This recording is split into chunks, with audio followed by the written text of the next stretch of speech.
Tulsi Gabbard.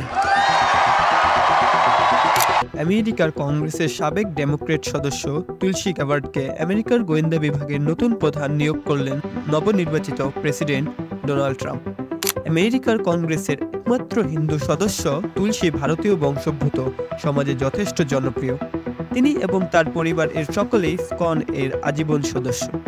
আন্তর্জাতিক কৃষ্ণ ভাবনা মিত্র সংঘ বা international society for Krishna consciousness অর্থাৎ ইসকন হল গৌড়ীয় বৈষ্ণব মতবাদের অনুসারী একটি হিন্দু ধর্মীয় প্রতিষ্ঠান।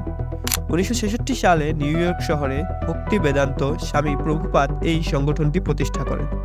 তুলসী গ্যাবার্ডের পিতার নাম মাইক গ্যাবার্ড এবং মায়ের নাম কারল গ্যাবার্ড। তার বাবা মাইক একজন রাজনীতিবিদ এবং হাওয়াই রাজ্যের সিনেটর। তুলসী গ্যাবার্ডের পরিবার হাওয়াইয়ান এবং দক্ষিণ এশীয় ঐতিহ্যের মিশ্রণে গঠিত।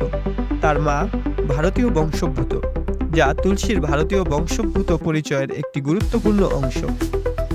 পরিবারের সঙ্গে তার সংযোগ এবং সংস্কৃতির মিশ্রণ তার রাজনীতি ও বিশ্বাসের ওপর প্রভাব ফেলেছে। 2022 সালে প্রেসিডেন্ট জো বাইডেনের বিরুদ্ধে বর্ণবিদ্বেষী কার্যকলাপের অভিযোগ তুলে ডেমোক্র্যাট পার্টি ছেড়েছিলেন তুলসী। তার আগে 2020 সালে বাইডেনের সঙ্গে আমেরিকার প্রেসিডেন্ট হওয়ার দৌড় সামিল হয়েছিলেন তিনি, কিন্তু শেষ পর্যন্ত ডেমোক্রেটিক পার্টির অন্দরে প্রতিযোগিতায় পিছিয়েছিলেন তুলসী।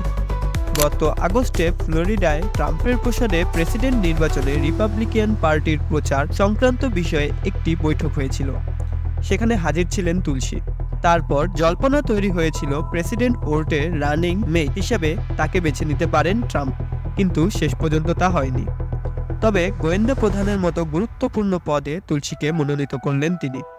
2 দশকের বেশি সময় মার্কিন সেনাবাহিনীতে ছিলেন তুলসী। আর্মি ন্যাশনাল গার্ডে কর্মরত ছিলেন তিনি।